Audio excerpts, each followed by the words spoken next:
lucky we are that we have a city that came up with this idea, but not only came up with the idea, they support us.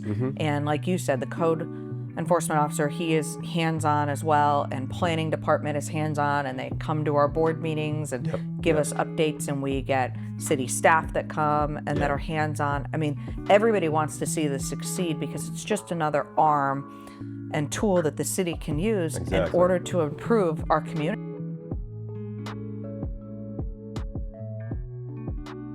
Welcome to the Dispatch on Purpose. My name is Amy Dahl, and I am excited to welcome you to our podcast today, the second one of 2026. And we have some great topics lined up for this year. And starting out the year, I want to welcome my guest, John Harbin. Welcome to the show. Thank you. I'm excited to be here. So, John, you are the Executive Director with Chesapeake Land Bank Authority, which is a really unique entity in and of itself, and unique to Chesapeake, which is exciting. True. Very and true. We've been working together for how many years now? 3 years? Coming up on 3 years, yeah. Yep. And the land bank in Chesapeake's 8 years old. Correct. Yeah. Okay. Yeah, you've been on it a lot longer than I have. So you actually got a little bit more experience, I think. So the full 8 years. Yeah, exactly. Yeah, I gauge it by how old my kids are, actually. Yeah, exactly.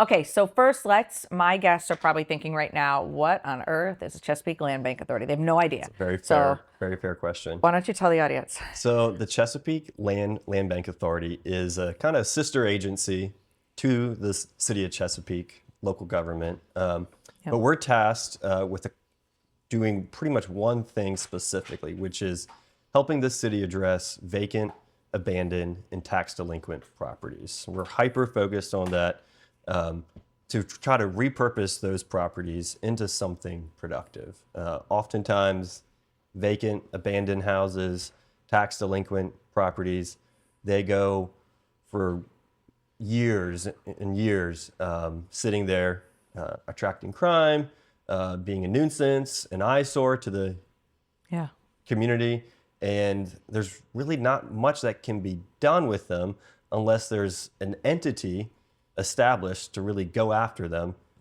acquire them through various means, and repurpose them for something productive. And that's exactly what the land bank is tasked to do on behalf of the city.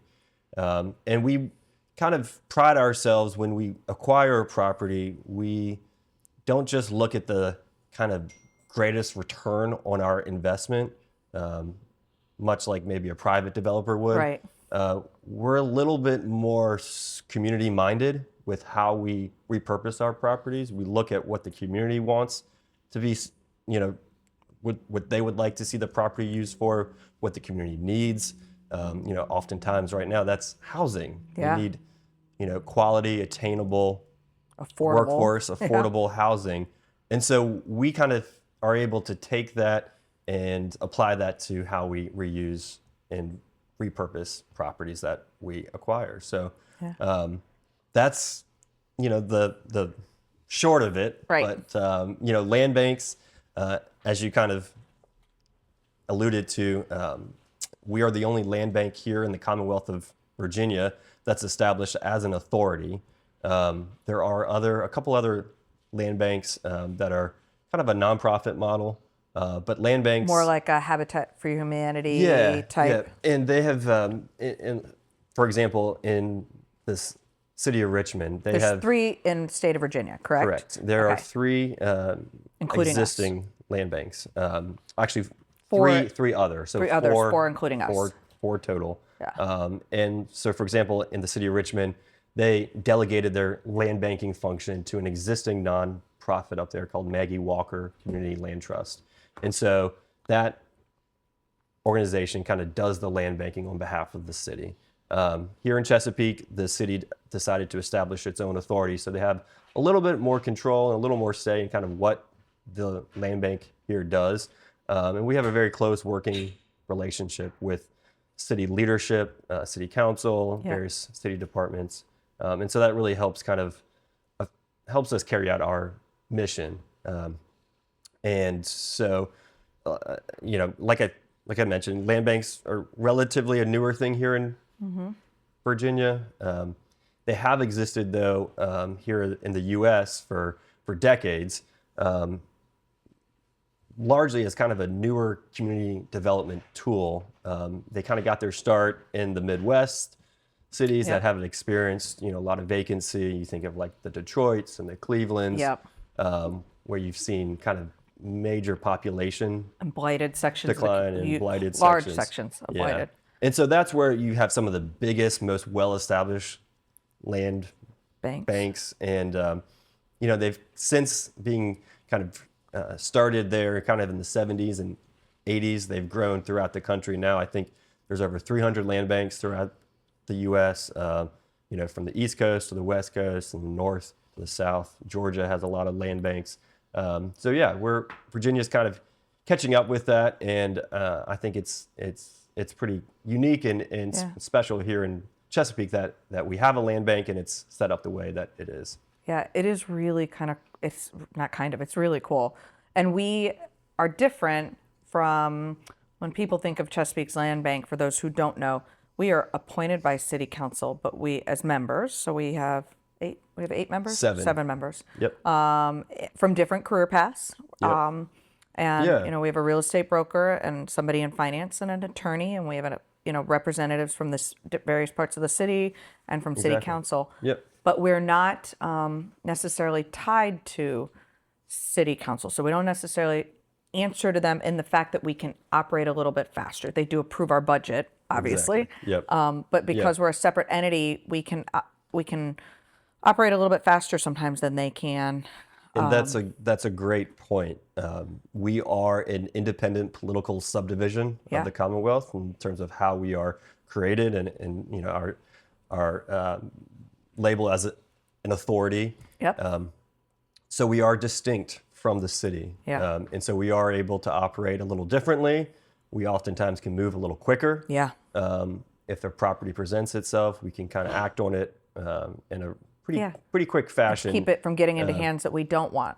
Somebody who may slumlord or redevelop it in a way that wouldn't be advantageous to the city. And with that, the City Council, when they established it, created the Board of Directors, which you sit on. Yep.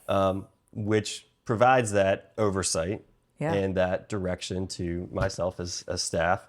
And as you mentioned, there's 7 folks on that from various backgrounds that really provide a key kind of subject matter expertise and kind of the work that we do. We have a real estate broker, we have a Class A contractor, we have a banker, we have a representative from City Council, we have representatives from the Economic Development Authority, the Chesapeake Redevelopment and Housing Authority.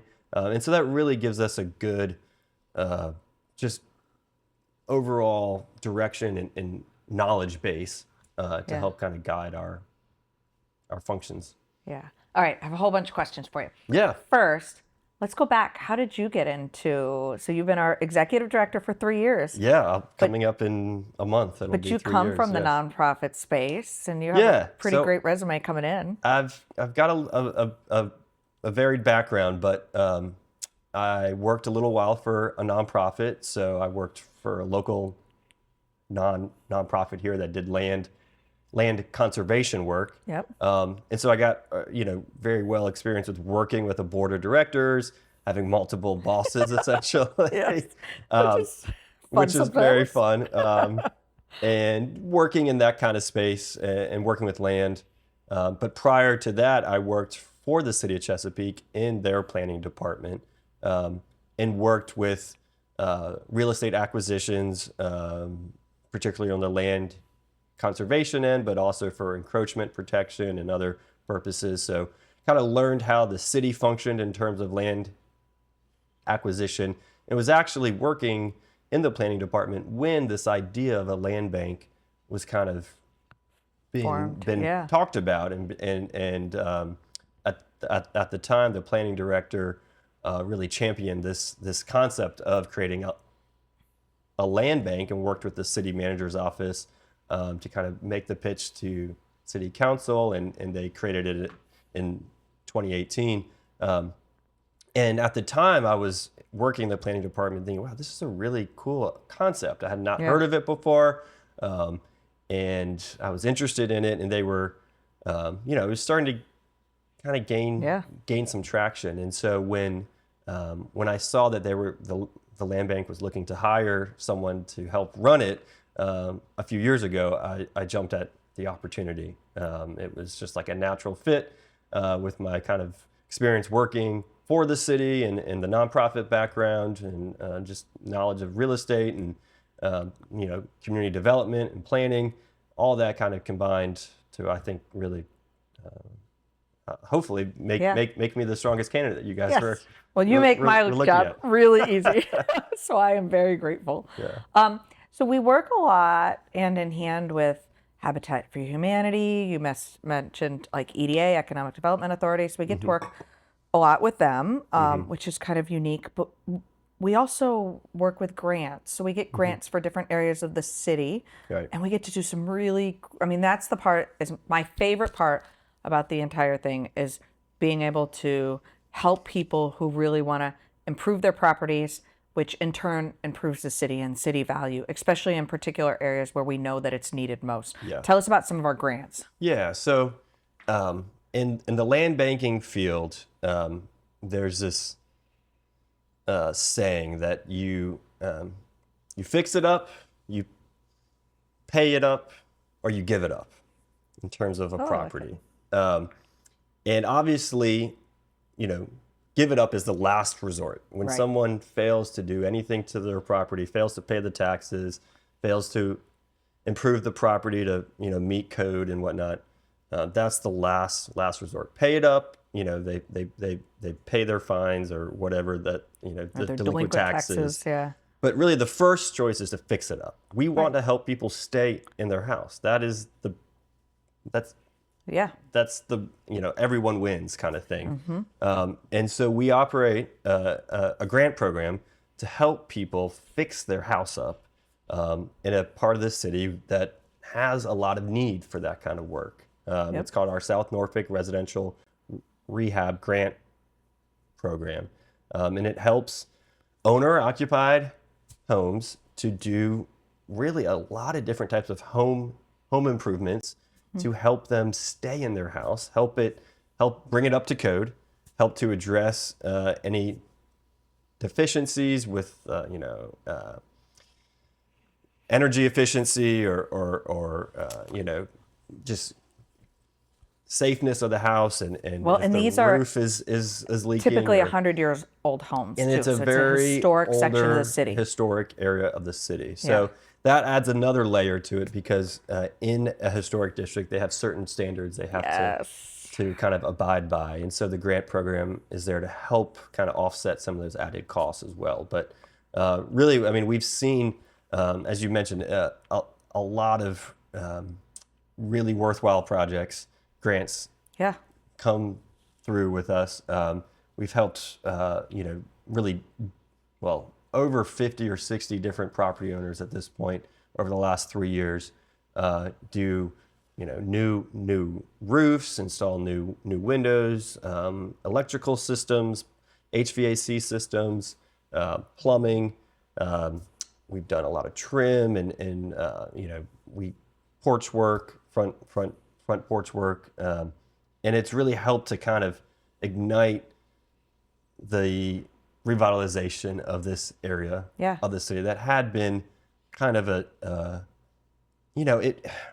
it's not necessarily a declining area, but it's older. not a necessarily prospering area either. It's kind of right there in the middle, and it just needs a little bit of extra attention and investment to help keep it up.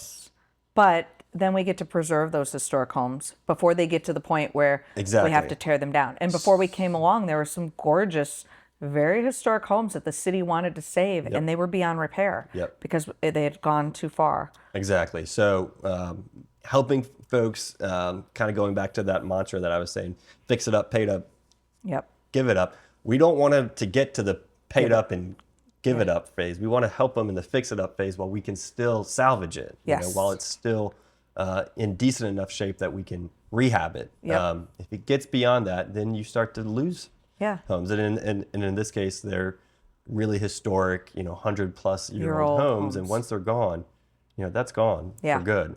And these homes are, they're built with wood that's from the Great Dismal Swamp, and Right. these metal roofs that metal have been on there roofs. for 100 years. I mean, they're built to last. Yes, and the community knows the stories of the people that live And there. yes, yeah, Yes. they've logged the ownership over the decades. Yeah. It's really interesting. There's a lot of character to them, a lot of history, and there's certainly something worth Yeah. saving. So All right, so I'm not going to do this story justice, but I know you will. This year, one of the grants we approved, it was either this, I think it was 2025, was for a porch. Mm-hmm. And you know which one I'm talking about? I do. Tell that Yes. story, because that Yeah. really was moving to me at the end. yeah, so we work with a lot of different types of homeowners, and some are of more more up with technology and a little more easier to apply for this kind of things, and Right.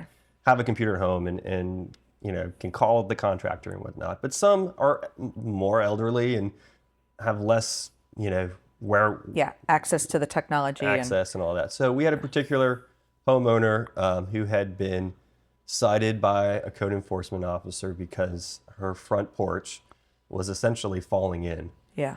It had just deteriorated to such an extent that it was unsafe to use. Completely and it was an unusable. enclosed front porch with a roof over it. And it, was a danger Yeah. for anyone to use it. Unfortunately, this particular homeowner was also really challenged from a mobility standpoint. And accessing her home through the front door was really the only means that she had in order to get inside of her home. So the code enforcement officer brought this particular home to my attention and the land banks as a possible prospect for our grant program.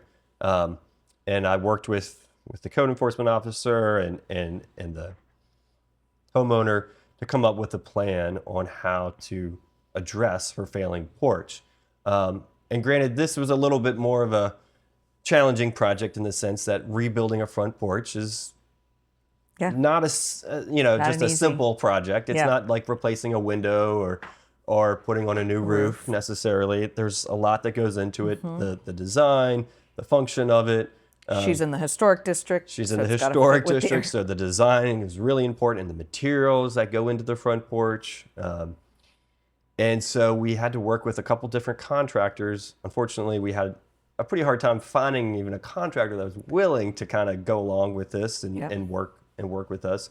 We finally found one. They kind of designed a new front porch for her. We presented that to the architectural review board.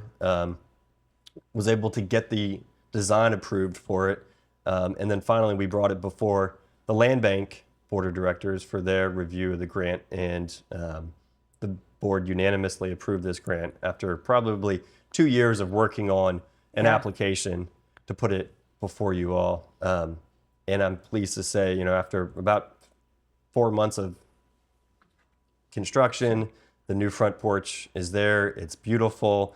It's functional.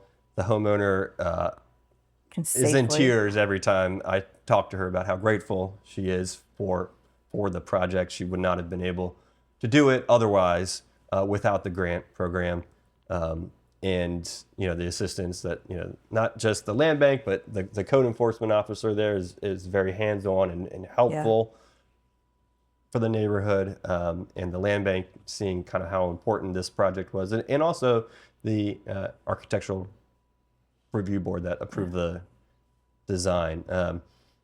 So it took a lot of people, but we got it through, and it definitely was one of the more gratifying projects. I think the before and afters are stark, but also I think we know there's the impact to this changed her life. homeowner. We changed her life, and the before and after for her is immense from just a quality of life standpoint. Yeah, you're right. There's one thing to adding new windows or a new roof, and we've seen some really great examples of that where the grant has provided for new roofs and people are dealing with roof leaks and Yep. cold homes and HVACs and heat Yep. and AC. Yep. But it is very moving to change somebody's life where they can safely enter and exit their home. Yeah, yeah. And now she will be able to continue to reside in the home for the foreseeable future. She had been there for decades Yep. prior, and so this is her community. These are her neighbors. And in order to help someone kind of stay there and Yeah. live out their life is a good thing. Yeah, and how fortunate are we? Because that is a perfect example of how integrated the land bank has become very quickly over the years. I say quickly, in 8 years. And how lucky we are that we have a city that came up with this idea, but not only came up with the idea, they support us. And like you said, the code enforcement officer, he is hands-on as well, and planning department is hands-on, and they come to our board meetings and give us updates, and we get city staff that come and that are hands-on. I mean, everybody wants to see this succeed because it's just another arm and tool that the city can use in order to improve our community. And that's what it's a board of people that just want to improve the community. We're invested in this community. You said it perfectly. I can't even add anything to that. It is remarkable that the city in 2018 decided to really pursue this. I still think like that was some incredible foresight, and I attribute that to city leaders at the time and just taking a chance on something. Because really no one else in the state of Virginia, actually at that time, no one else had a land bank. We were the first to get out of the gate. So it was a little scary, I'm sure, and kind of like, well, what is this? But they took a risk, and I think they're really seeing that risk pay off now. Yeah, and we're still very unique across the nation just in the way we operate. Yep, absolutely. Yeah. Yep. Not a whole lot of land banks focus as much on the kind of fix-it-up phase that we do. Yeah. We have this grant program, we help people rehab their homes to stay in their homes, because that is, that's where everyone wins. That's the goal. And we don't want people to have to pay the fines, and we don't want people to ultimately, if they have to foreclose or whatever, that's the last resort. If you had to guess, and I know these were in our budget proposal numbers, I think in one of the reports you gave to City Council, how much money do you think we've given away in the last couple of years in grants? For the grant program, we're at about probably 550 to 600,000. 600,000 in the city of Chesapeake in the last 3 years to help people fix up their homes. And those are a lot of those are actually, most of those are matching grants. So the homeowner is required to come up with half of the project cost. So really, it's based on you their take financial that number and you double it. So probably over $1 million of investment has been into the reinvested. historic South Norfolk neighborhood. So that's what's really cool. In certain circumstances, if they're income qualified, then the grant can cover 100% of it to 100%. But 3 out of 4 applications are not like that, and the homeowners got a lot of skin in the game. So it just kind of doubles the investment. So sometimes we give out grants, but we do a lot of other things too. So sometimes we buy land and we sit on it and we hold. Or we buy land and we rezone it, and then we give it to a builder or sell it to a builder who's going to build according to our plans to create affordable housing. So talk a little bit about some of our other missions. Jobs. So in terms of the land work, that's kind of, here in the city of Chesapeake, we have the Land Bank Authority, the Housing Authority, and the Economic Development Authority. And people probably wonder, well, what are all the difference? So give our audience a brief kind of summary. All three hold land. I mean, all three are involved in land and real estate. Economic development kind of focuses on the large tracts of land for business development, for industrial use, commercial development. The Housing Authority kind of focuses on owning land and for the long term, and owning that land to house certain type of housing that's income qualified or affordable. Typically that's come in the form of like Section 8 vouchers or other sort of government subsidized programs.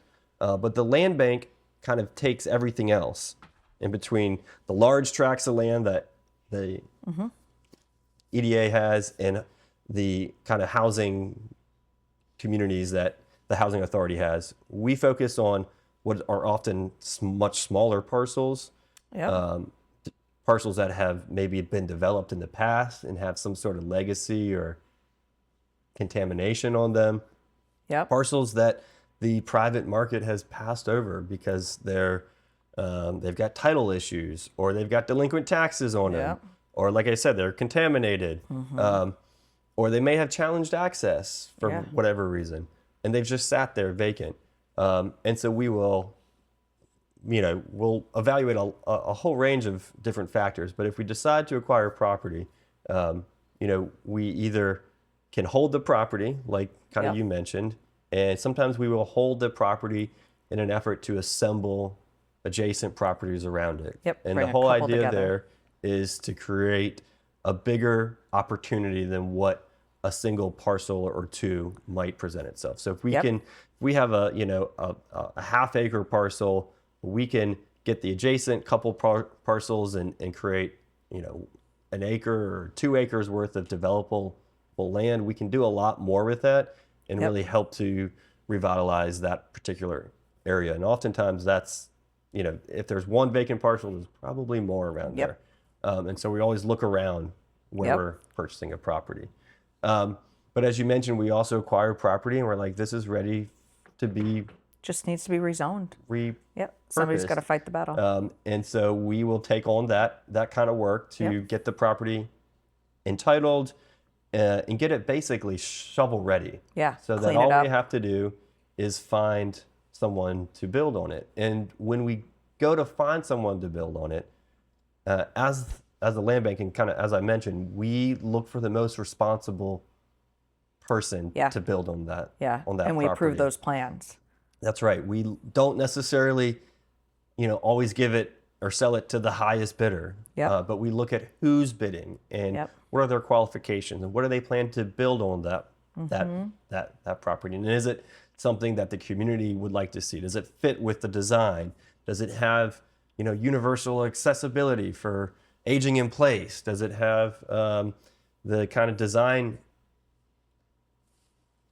attributes that we want, pedestrian connectivity and all those things. And so that's what's a little bit more unique about us too, is we don't necessarily go for the highest bidder, but the most qualified and responsible bidder. Because it's not all about the money. It's not all about the money. Not our purpose at all. I mean, certainly we have to be good stewards. Be good stewards of the funding that we do receive. But yeah, we can look at more than just a dollar amount.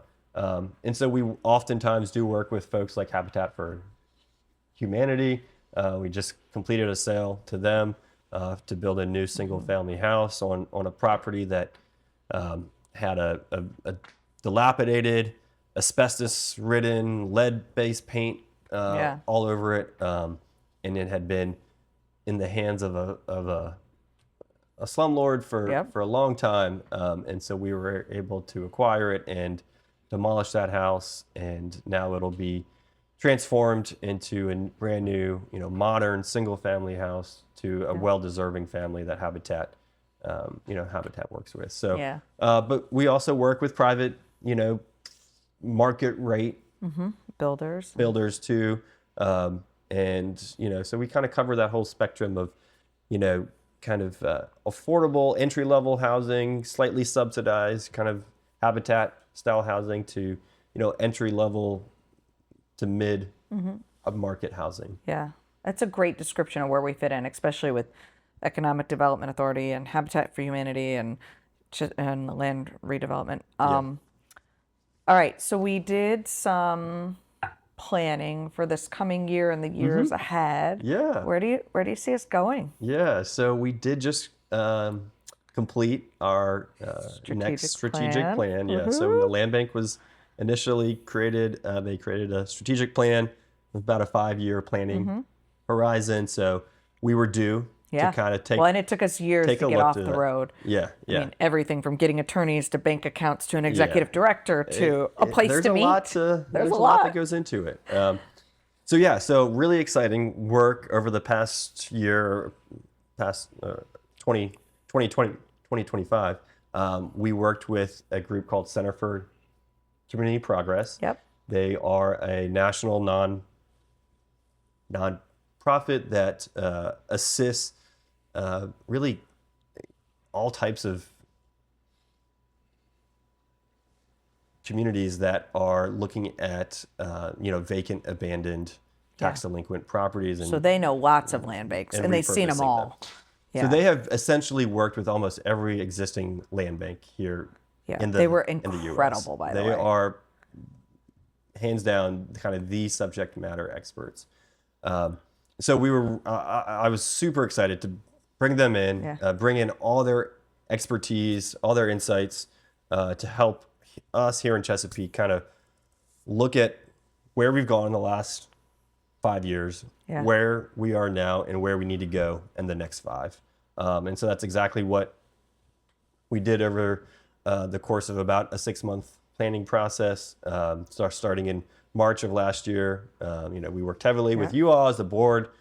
We worked heavily with our citizen advisory committee and interviewed all kinds of folks in the city, in the community, to get their ideas, get their input. What's worked well so far with the land bank? What are our biggest successes? What hasn't worked so well? What can we improve upon? And so it was a good opportunity for us to kind of take a good kind of health check in terms of the land bank and how we're doing, and kind of where we need to go in the next 5 years. So with that, we've got a whole range of goals, strategies, tactics to help achieve those goals, and we're really be kicking that off in earnest here starting this year, early 2026. So very excited about it. I think you'll see us continue to improve upon what we're doing already with like our South Norfolk grant program, but I think you'll see some expansion of that perhaps in some other areas of the city, building on the success of that. I think you'll see us engaging more with the community and the residents that are most impacted by the vacant and abandoned properties. I think you will see us exploring different kind of ways to acquire properties. We're always looking at expanding the pipeline of properties that can feed into the land bank. We're a little hamstrung with that in terms of the way our state code is written and kind of the powers that it provides a land bank here in Virginia. Just as an example, in some other states, land banks have a little bit more authority in terms of how they can acquire properties. And like I said, we're a little more constrained here. So we're hoping to maybe kind of talk about that, potentially lobby for some changes on that front, but also working with our peer land banks throughout the Commonwealth to network with them. If there is some sort of state ask that we have, if we have other land banks making the same ask to the state, that it has more of a chance. It's definitely got more lobbying power. Yeah, exactly. So I think you'll see a lot of progress in the next 5 years. I'm excited to be part of it. I feel like we're at a really good time. We are. For the land bank. We've been around for a few years now. We've kind of gotten ourselves established. We've gotten our kind of feet planted. And now it's time for us to kind of take it to the next level. Maybe take on a little bit more risk, take on a little bit different type of property that we've worked with in the past, or work with a different area of the city. Where we haven't worked as much in. So excited to see what comes. You mentioned community involvement, and part of what we do is the citizens advisory committees, which centers around different parts of the city and the community getting involved. So for all my Chesapeake peeps who are listening that want to get involved in the community and want to see Chesapeake revitalized, in their particular area of the city or other cities, how can they get involved? And tell us about citizen advisory committees, because before the Land Bank Authority, I had no idea, never even heard of them. So I'll just put a plug in for all the cities. Yep, this is your boards shameless and plug. commissions that I'm sure. Yes, go for it. That there are dozens of city commissions, city boards, city committees that are always looking for interested residents. Planning, to airport, sign up. all kinds of different, and not just land. Yeah, they deal with, there's the hospital authority, there's Chesapeake Integrated Behavioral Health, there's the Parks and Rec Advisory Board. There's so many out there. I mean, literally, I think anyone could find at least probably 2 or 3. And you can just go on the city website. And you go on the city's website. You go to the city clerk's office page, and there's a form you fill out. Your name, information about what you're interested in, and you submit that, and they'll put you on a board or commission. So, for the land bank, we have 2. We have the board of directors, which you sit on. That is the governing body that are appointed by city council. But we also have the citizen advisory committee. And the citizen advisory committee is made up of 10 residents from throughout the city that really advise the land bank on anything that we're talking about or thinking about. And they bring properties to our attention too. They bring properties all the time. They're like our boots on the ground. They are the boots on the ground that are dispersed throughout the city, evenly dispersed, where they kind of represent a geographic area. And so we meet with them on a quarterly basis, and they provide insights, input, ideas that gets funneled up to the board of directors, and then the board takes action on it. But the Citizen Advisory Committee is also appointed by City Council. So you've got the Citizen Advisory Committee and the board of directors. If you're interested in the land bank, both bodies are great to serve on. We have more openings on our Citizen Advisory Committee because there's just more slots. And the board of directors is evenly divided. There's certain roles that have to be filled. And there's certain roles there has to be an attorney, occupational standpoint. Correct. And a builder or construction. So a little bit more limited there. But so, and there's, like I said, so many other commissions, committees, boards that they're always looking for. My husband served on Airport Authority the same time I was here. You know that. Yeah. And it is eye-opening how much of a difference you can make in your own city, and really how rewarding it is. Yeah, and I mean, I guess a question for you would be, as someone who's been on the land bank board since we got started, so 8. There's 2 of us that are still left. 8 JD Miles. years now. I mean, it's been. What has that experience been like for you, and maybe make a pitch for other folks that might be interested in? I mean, it's hopefully not too much of a time commitment. It is, thankfully to you, it is not. I think every board is a little bit different now, having seen multiple boards within my marriage. Having good leadership and good staff and we're such a small board compared to some of the others. I mean, we have one paid employee and a board of directors. One employee, which is very unique and rare. Most like the planning commission, you've got a whole planning department that supports that. So a little different, but But so we usually come to agreements fairly easily, which is really nice. And we all work well together.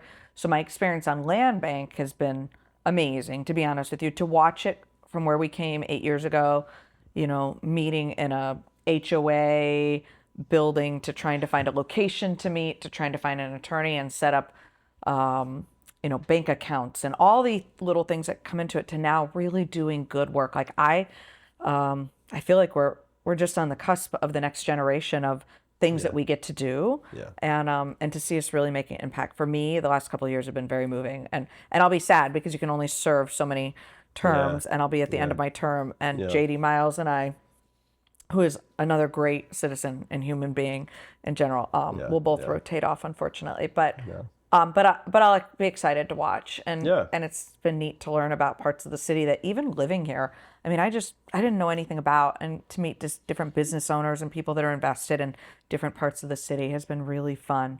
So I would make a plug. I haven't gone through the application process because when we were formed, we were asked to be part of the board as we were standing up a new board. Yeah. So there wasn't even like a land bank board you could check. There was no interested. application. Yeah, you couldn't check it wasn't because even it on didn't the, exist. It wasn't on the application yet. Yeah, exactly. But my husband did go through that process with the airport authority because we have an airplane over at Chesapeake Regional, so we were interested in that. But what we did was we learned so much more about just the way the city works, which is fun. And I would encourage everybody to get involved in where you live, whether it's Virginia Beach, Chesapeake. I mean, I've got viewers all over the country. Figure out, and get invested in your Chesapeake community. Is not unique in the sense of there's a lot of boards and commissions and committees for people to serve on. And it really does, people may not think that they can make a difference, but I would argue the total opposite. Is that you're kind of like where the foundation and the groundwork. And city council, at least here in Chesapeake, they listen to their boards and their commissions. When they make a recommendation or they advise on something, city council listens and they often follow suit. So it can definitely have an impact, and it just helps you kind of, like you said, learn more about what's going on in your neighborhood, in your community, in your neck of the woods. It doesn't run itself. So be able to make an impact. It takes people.